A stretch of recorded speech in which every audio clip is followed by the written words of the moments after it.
Tanzania na Msumbiji zina uhusiano mzuri na hasa kwa sababu ni wa kihistoria na ni wa muda mrefu.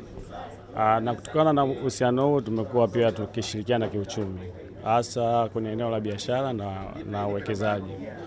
Kwa sasa takwimu ambazo zinaonyesha za kibiashara, kwa mfano mwaka jana ilikuwa na thamani ya shilingi bilioni 106, ambapo kwa bahati nzuri urali ule wa biashara umeegemea upande wetu, kwamba sisi tunafanya zaidi biashara na wenzetu wa Msumbiji kuliko wao ambao wanafanya na sisi.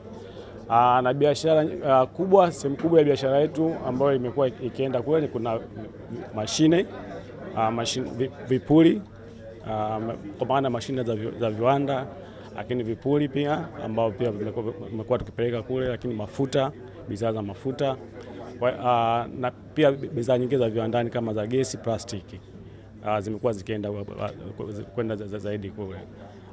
Kwa upande wa uwekezaji ambao pia tumekuwa tunazo kampuni kama 16 za Tanzania ambazo zimewekeza kule.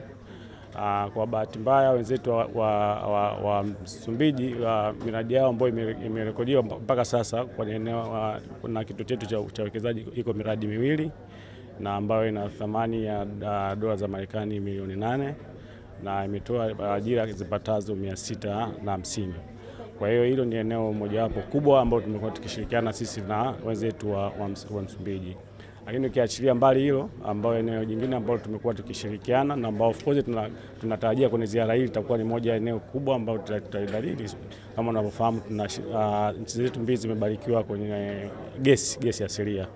Kwa hiyo ni eneo ambalo tunataka tushirikiane na kuonyesha namna gani ambavyo tutakuwa tunabadilishana uzoefu. Tuangalie namna ya kufanya tafiti za pamoja katika kutafuta kwa mfano viwango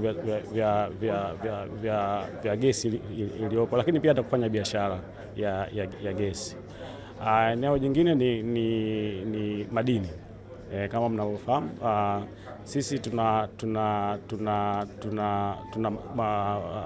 tumebarikiwa kuwa na madini mbalimbali kama ambavyo wenzetu wa Msumbiji wanayo. Na sisi kidogo tumepiga hatua mbele kidogo kwenye sekta ya madini. Kwa hiyo tuna maeneo ambayo tungependa kushirikiana nayo, kwa mfano kwanza kwa maana ya kubadilishana uzoefu, pia kujengeana uwezo, lakini kubwa tuangalie namna ya kuongeza thamani ya yale madini badala ya kupeleka katika yakiwa katika hali ghafi, tuongezee thamani. Nyewe mnafahamu tunacho, kwa mfano Arusha tuna chuo chetu cha kuongeza thamani madini. Kwa hiyo wenzetu wa Msumbiji ndio tuwakaribishe waje wajifunze ili iweze kutusaidia kwenye eneo hilo. Jingine ni eneo la kilimo. Tunafahamu Mheshimiwa Waziri aligusia, kwa mfano sisi Tanzania na wenzetu wa Msumbiji ni kati ya miongoni mwa nchi 10 duniani ambazo zinazalisha kwa wingi sana korosho. Kwa hiyo kuna haja ya kushirikiana na sisi. Kwa mfano tunacho taasisi yetu ya kilimo kule Naliendele ambayo inafanya masuala ya utafiti zaidi kwenye eneo la kilimo.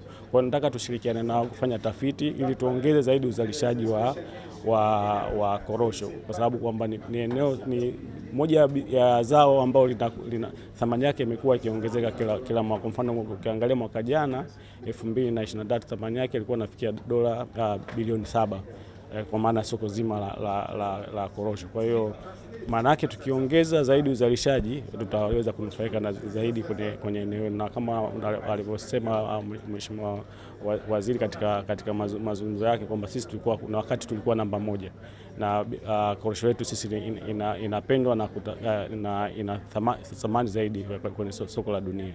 Kwa hiyo hilo ni eneo jingine ambalo tunadhani kwamba kupitia ziara hii tutaweza, nchi zetu mbili zitaweza kukuza uhusiano na ushirikiano. Na eneo jingine pengine ambalo labda la mwisho kubwa ni uchumi wa buluu. Kama mnavyofahamu, tupo sote katika uwanda wa bahari ya Hindi na uchumi wa buluu una fursa nyingi. Kuna uvuvi, kuna masuala ya usafirishaji. Kwa hiyo bahati mbaya kama alivyosema Mheshimiwa Waziri, tulikuwa bado hatufanyi bado vizuri sana kwenye eneo hilo. Kwa hiyo tukifanya kazi kwa pamoja na kushirikiana tunaamini kwamba tutaweza kuweza kutumia zile rasilimali za uvuvi na baharini na hatimaye kuwezesha wananchi wetu kuweza kuinua vipato vyao na kunufaika na rasilimali tulizonazo. Kwa hiyo kwa kifupi sana, haya ni baadhi ya maeneo ambayo tunatarajia katika kipindi cha ziara hii tutaweza kuimarisha ushirikiano zaidi, na ule uhusiano wetu wa kihistoria ambao ulikuwa umeanza tangu enzi za sisi wa mataifa yetu mawili utazidi kukua, kwa sababu kama mnavyofahamu zamani ulikuwa kisiasa, lakini sasa tunataka kusukuma uende kukua zaidi katika maeneo ya kiuchumi. Asante sana.